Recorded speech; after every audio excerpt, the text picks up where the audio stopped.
ലോകത്തിൻ്റെ സമാധാനത്തിന് ഏറ്റവും വലിയ വെല്ലുവിളി ഉയർത്തിക്കൊണ്ട് ഇറാൻ ഇസ്രയേൽ സംഘർഷം മൂർച്ഛിക്കുകയാണ്. മാത്രവുമല്ല, ഈ ഇറാൻ്റെ ദേശീയ ടെലിവിഷൻ നെറ്റ്വർക്കിലേക്ക് ഇസ്രയേലിൻ്റെ ആക്രമണം ഉണ്ടായി. ഒരു വാർത്താവതാരക വാർത്ത വായിച്ചു കൊണ്ടിരിക്കുന്നതിനിടയിലാണ് മിസൈൽ അറ്റാക്ക് ഈ ടെലിവിഷൻ നെറ്റ്വർക്കിൽ ഉണ്ടായത്. അപ്പോൾ അവർ ഭയചകിതരായ നിമിഷങ്ങൾ BBC-യും അതുപോലുള്ള ലോകമാധ്യമങ്ങളും പുറത്തുവിട്ടതോടെ ഈ മാധ്യമപ്രവർത്തകരുടെ ജീവിതം എത്രമാത്രം ആശങ്കയുടെ മുൾമുനയിലാണ് എന്ന് മനസ്സിലായി. മാത്രമല്ല, ഈ ടെലിവിഷൻ ചാനലിൻ്റെ ആക്രമണത്തിൽ കുറേ അധികം ടെലിവിഷൻ പ്രവർത്തകർ കൊല്ലപ്പെട്ടു എന്ന വാർത്തയും വരുന്നു. നമുക്ക് ആ വാർത്താ അവതാരക വായിക്കുന്നതിനിടയിലുണ്ടായ മിസൈൽ അറ്റാക്കിൻ്റെ ദൃശ്യങ്ങൾ ആദ്യം ഒന്ന് കാണാം. صدای متجاوز به خاک وطن، صدای متجاوز به صدای حق و حقیقت است. آنچه که ملاحظه کردید، صدایی که شنیدید، فضای غبارآلوده استادیوم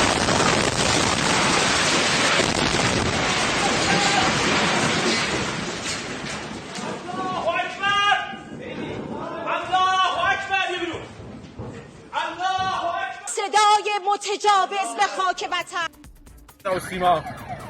در این چند سال در تمام عملیات‌های وعده صادق ഈ ടെലിവിഷന്റെ സംപ്രേഷണം അവർ പുറത്തുനിന്ന് തുടർന്നു എന്നാണ് നമുക്ക് ലഭിക്കുന്ന വിവരം. ഒരുപക്ഷെ ആ ദൃശ്യങ്ങളാണ് ടെലിവിഷൻ ഇറാന്റെ ദേശീയ ടെലിവിഷൻ നെറ്റ്വർക്കിന്റെ കെട്ടിടം നിന്ന് കത്തുന്ന ദൃശ്യമാണ് പ്രേക്ഷകർ കാണുന്നത്. അവർ തത്സമയ റിപ്പോർട്ടുമായി പുറത്തുനിന്ന് സംപ്രേഷണം ആരംഭിച്ച ദൃശ്യമാണ് നമ്മളിപ്പോൾ കാണുന്നത്. ഒരുപക്ഷെ സാധാരണ യുദ്ധ സാഹചര്യത്തിൽ യുദ്ധമുണ്ടാകുന്ന സമയത്ത് ഈ ടെലിവിഷൻ നെറ്റ്വർക്കുകളെയോ മാധ്യമ സ്ഥാപനങ്ങളെ ആക്രമിക്കാൻ പാടില്ല എന്നത് സ്വാഭാവിക നിയമമാണ്. ഐക്യരാഷ്ട്രസഭയിൽ എത്രയോ തവണ ഇതിൽ തീരുമാനമുള്ളതാണ്. അതുപോലെ ഈ ഒരു വാർ പ്രോട്ടോക്കോളിൽ ഇത് ഉള്ളതാണ്. പക്ഷേ ഇസ്രയേലിൻ്റെ ആക്രമണത്തിൽ അവരതൊന്നും പരിഗണിച്ചിട്ടില്ല. ഈ ദേശീയ ഇറാൻ്റെ ടെലിവിഷൻ നെറ്റ്വർക്ക് വഴി ഇസ്രയേലിനെതിരെയുള്ള പ്രചാര വേലയ്ക്ക് എന്നേക്കുമായി അവസാനം കൽപ്പിക്കാൻ വേണ്ടിയാണ് ഇസ്രയേൽ ഇറാൻ്റെ ദേശീയ ടെലിവിഷൻ നെറ്റ്വർക്ക് തകർത്തതും കുറേയധികം മാധ്യമപ്രവർത്തകർ കൊല ചെയ്യപ്പെട്ടതും. എന്തായാലും ലോകത്തുള്ള മാധ്യമ സ്ഥാപനങ്ങളെല്ലാം തന്നെ പ്രതിഷേധവുമായി രംഗത്ത് വന്നിരിക്കുന്നു. നമ്മളും ആ കാര്യത്തിൽ പ്രതിഷേധിക്കുന്നു. കാരണം യുദ്ധം നേരിട്ട് റിപ്പോർട്ട് ചെയ്യാൻ പോകുന്ന മാധ്യമപ്രവർത്തകർ അവർ റിസ്ക് അറിഞ്ഞുകൊണ്ട് തന്നെയാണ് റിപ്പോർട്ട് ചെയ്യുന്നതെങ്കിലും ഈ മിസൈൽ അറ്റാക്ക് നടത്തുകയും ബോംബിടുകയും ഒക്കെ ചെയ്യുന്നത് മാധ്യമ സ്ഥാപനങ്ങളോട് ചെയ്യാൻ പാടില്ലാത്തതാണ് എന്നുകൂടി നമ്മൾ പറഞ്ഞു വയ്ക്കുന്നു. ഇനി നമുക്ക് ശരിക്കും ഡൊണാൾഡ് ട്രംപ് ഇക്കാര്യത്തിൽ ഇസ്രയേലിന് വളരെ പ്രത്യക്ഷമായി അനുകൂലമായ നിലപാടെടുത്തിരിക്കുന്നു. ഈ അണുവായുധ നിരായുധീകരണ ഉടമ്പടിയിൽ ഇറാനെ കൊണ്ട് ഒപ്പുവയ്പ്പിക്കുക എന്ന ഒരൊറ്റ തീരുമാനമാണ് അമേരിക്കയ്ക്കുള്ളത്. മധു കൊട്ടാരക്കര തത്സമയം അമേരിക്കയിലെ ന്യൂജേഴ്സിയിൽ നിന്ന് ചേരുകയാണ്. മധു, ലോകത്താകെ അശാന്തി പടർത്തിക്കൊണ്ടാണ് ഇറാൻ്റെ യുദ്ധം കൊടുമ്പിരി കൊള്ളുന്നത്. മാത്രമല്ല, ഞാൻ ഇന്നലെ ദുബായിൽ നിന്ന് വന്നതേ ഉള്ളൂ. ഈ ദുബായിലൊക്കെ തന്നെ ഈ യുദ്ധത്തിൻ്റെ ഭീതി ഗൾഫ് നാടുകളിലൊക്കെ തന്നെ റിഫ്ലക്റ്റ് ചെയ്തു തുടങ്ങി. കാര്യം ദുബായിയുടെ വ്യോമപാത അവരിന്നലെ അടയ്ക്കേണ്ടി വന്നു. കാര്യം ദുബായിയുടെ ഏറ്റവും അടുത്തുള്ള സ്ഥലമാണല്ലോ ഇറാൻ. അപ്പോൾ ഇറാൻ്റെയും അതുപോലെ തന്നെ ഈ ഇസ്രയേലിൻ്റെയും ഉള്ള ഈ യുദ്ധം ലോക സമാധാനത്തിന് കടുത്ത വെല്ലുവിളി ഉയർത്തുന്ന കാര്യത്തിൽ സംശയമില്ല. മധു കൊട്ടാരക്കര, ട്രംപ് മീറ്റിംഗ് കഴിഞ്ഞ് മടങ്ങിയതേ ഉള്ളൂ. അദ്ദേഹം നഗ്നമായ നിലപാടെടുത്തിട്ടുണ്ടെന്ന് മനസ്സിലാകുന്നു. കൂടുതൽ വിവരങ്ങൾ. Good morning. Good morning SKN. ഈ മാധ്യമപ്രവർത്തകരുടെ റിപ്പോർട്ടിങ്ങിനെ പറ്റി പറയുമ്പോൾ എനിക്ക് പെട്ടെന്ന് ഓർമ്മ വരുന്നത് നമ്മുടെ മാവേലിക്കരക്കാരി റീന നൈനാൻ ഇറാഖ് യുദ്ധ സമയത്ത് ഇതുപോലെ ലൈവായിട്ട് റിപ്പോർട്ട് ചെയ്യുമ്പോൾ അത് ഫോക്സ് ന്യൂസിന് വേണ്ടിയായിരുന്നു. ഒരു മിസൈൽ വന്ന് പതിക്കുകയും പക്ഷേ റീന അത്ഭുതകരമായി രക്ഷപ്പെട്ട ഒരു രംഗമുണ്ട്. അതൊക്കെ എപ്പോഴും യൂട്യൂബിൽ വൈറലായിട്ട് പോകുന്നതാണ്. ഇനി ഈ വാർത്തയിലേക്ക് വരികയാണെങ്കിൽ SKN, ഇസ്രായേൽ വലിയ തോതിൽ അമേരിക്കയെ സമ്മർദ്ദത്തിലാക്കിക്കൊണ്ടിരിക്കുകയാണ്. യുദ്ധത്തിൽ നേരിട്ട് ഇടപെടണമെന്ന് പറഞ്ഞുകൊണ്ട് ഇറാന്റെ ഈ ഫോർദോ ആണവ കേന്ദ്രത്തിൽ ഇറാൻ വളരെ ആഴത്തിൽ കുഴിച്ചിട്ട കുറെ ന്യൂക്ലിയർ ഉപകരണങ്ങളുണ്ട്. ഇത് നശിപ്പിക്കുവാൻ തക്ക ശക്തിയുള്ള 30,000 പൗണ്ട് ഭാരമുള്ള ബങ്കർ ബസ്റ്റർ ബോംബുകൾ വേണം. ഇത് അമേരിക്കയുടെ കയ്യിൽ മാത്രമേ ഉള്ളൂ.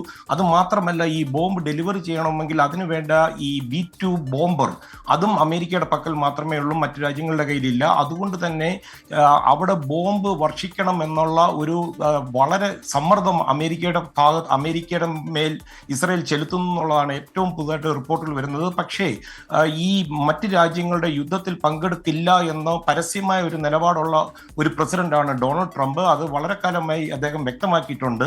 എന്നാൽ അദ്ദേഹം മറുവശത്ത് ആണവായുധങ്ങളുള്ള ഇറാനോടുള്ള തന്റെ എതിർപ്പ് തുടർച്ചയായിട്ട് വ്യക്തമാക്കുകയാണ്. ഇറാൻ ജനതയ്ക്ക് തന്നെ ഇപ്പോൾ യുദ്ധ മുന്നറിയിപ്പുമായിട്ട് അല്പമണിക്കൂറുകൾക്ക് മുമ്പ് ഡൊണാൾഡ് ട്രംപ് വന്നിരിക്കുകയാണ്. തലസ്ഥാന നഗരമായ ടെഹ്റാനിൽ നിന്ന് ജനം അടിയന്തരമായി ഒഴിയണമെന്നാണ് ഡൊണാൾഡ് ട്രംപ് ആഹ്വാനം ചെയ്തിരിക്കുന്നത്. പറഞ്ഞിരിക്കുന്നത് ആണവ കരാറിൽ ഒപ്പിടാത്ത ഇറാൻ മനുഷ്യജീവന് വില കൽപ്പിക്കുന്നില്ലെന്നാണ് ഡൊണാൾഡ് ട്രംപ് പറയുന്നത്. ഇത് നേരത്തെ ഒപ്പിടേണ്ടതായിരുന്നു. 60 ദിവസം അവർക്ക് സമയം കൊടുത്തിരുന്നു. 61-ാം ദിവസമാണ് ഇപ്പോൾ ഈ യുദ്ധം പൊട്ടിപ്പുറപ്പെട്ടിരിക്കുന്നത്. ഇറാൻ ഒരിക്കലും ആണവായുധം നിർമ്മിക്കാൻ പാടില്ല എന്നുള്ള ഉറച്ച നിലപാടിലാണ് ട്രംപ് നിൽക്കുന്നത്. ഇസ്രായേൽ ഇറാൻ വെടിനിർത്തൽ സംബന്ധിച്ചുള്ള ചർച്ചകളിൽ അമേരിക്ക പങ്കാളികളാകാൻ തയ്യാറാണെന്നും അതുപോലെ ഇറാനികളുമായിട്ടൊക്കെ കൂടിക്കാഴ്ചകൾ നടത്താമെന്നും ഡൊണാൾഡ് ട്രംപ് G7 നേതാക്കളോട് അല്പമണിക്കൂറുകൾക്ക് മുമ്പ് പറഞ്ഞതായിട്ട് ഫ്രഞ്ച് പ്രസിഡന്റ് ഇമാനുവൽ മാക്രോണിന്റെ പ്രസ്താവന വന്നിട്ടുണ്ട്. G7 ഉച്ചകോടിയുടെ 2-ാം ദിവസം പങ്കെടുക്കാതെ ഡൊണാൾഡ് ട്രംപ് അടിയന്തരമായി വാഷിംഗ്ടണിലേക്ക് ഇന്നത്തെ അത്താഴ വിരുന്ന് കഴിഞ്ഞ് മടങ്ങുകയാണ്. അതുപോലെ നാളെ 2 സുപ്രധാന കൂടിക്കാഴ്ചകളുണ്ട്, അത് ക്യാൻസൽ ചെയ്തിരിക്കുകയാണ്. യുക്രൈനിയൻ പ്രസിഡന്റ് വ്ളാദിമിർ സെലൻസ്കിയും അതുപോലെ മെക്സിക്കൻ പ്രസിഡന്റ് ക്ലോഡിയ ഷെയ്ൻബോമുമായിട്ടുള്ള കൂടിക്കാഴ്ചകളാണ് ഡൊണാൾഡ് ട്രംപിന്റെ റദ്ദാക്കിയിരിക്കുന്നത്. ഇപ്പോൾ ഈ ട്രംപിന്റെ നാടകീയമായ ഈ പ്രസ്താവനയിൽ കാനഡയിൽ നിന്ന് നേരത്തെ തിരിച്ചെത്തുന്നതിന്റെ കാരണം എന്താണെന്ന് വ്യക്തമല്ല. ട്രംപിന്റെ പോസ്റ്റിന് തൊട്ടു പിന്നാലെ ഇറാനിയൻ മാധ്യമങ്ങൾ പറയുന്നു ടെഹ്റാനിൽ സ്ഫോടനങ്ങളും കനത്ത വെടിവെപ്പും റിപ്പോർട്ട് ചെയ്തിട്ടുണ്ട്. ട്രംപിന്റെ പോസ്റ്റും ആ ആക്രമണവും തമ്മിൽ എന്തെങ്കിലും ബന്ധമുണ്ടോ എന്ന് ഇപ്പോഴും വ്യക്തമല്ല. അതേസമയം US ഇറാനെ ആക്രമിക്കുകയാണെന്നുള്ള റിപ്പോർട്ടുകൾ ഇതിനെ തുടർന്ന് വൈറ്റ് ഹൗസ് വക്താവ് അലക്സ് ഫൈഫർ നിഷേധിച്ചിരിക്കുകയാണ്. അമേരിക്കൻ സേന അവരുടെ ഡിഫൻസീവ് സ്റ്റാറ്റസ് ഇപ്പോഴും മാറ്റിയിട്ടില്ല. അതിൽ US മിലിറ്ററി അമേരിക്കൻ താല്പര്യങ്ങൾ സംരക്ഷിക്കുന്നത് മാത്രമാണ് നോക്കുന്നത്. അതേസമയം അമേരിക്കയുടെ യുദ്ധക്കപ്പൽ USS നിമിറ്റ്സ് ചൈനയുടെ തെക്ക് ഭാഗത്തു നിന്ന് നീങ്ങി തുടങ്ങി വിയറ്റ്നാമിലേക്ക് പോകുകയായിരുന്ന കപ്പൽ അതിന്റെ വഴി തിരിച്ചു വിട്ടിരിക്കുകയാണ്. ഏതാണ്ട് 60 പോർ വിമാനങ്ങൾ 5000-ഓളം സൈനികരെ വഹിക്കാൻ കഴിയുന്ന ഒരു കപ്പലാണിത്. തന്നെയല്ല അമേരിക്കൻ എയർഫോഴ്സ് പശ്ചിമേഷ്യയിൽ അവരുടെ വ്യോമശക്തി വിപുലമാക്കുന്നു. എയർ റീഫ്യൂലിങ്ങിനുള്ള തയ്യാറെടുപ്പുകൾ അമേരിക്ക തുടങ്ങിക്കഴിഞ്ഞിരിക്കുന്നു. Okay, thank you. മധു കൊട്ടാരക്കരയാണ് വിവരങ്ങൾ നൽകിയത്.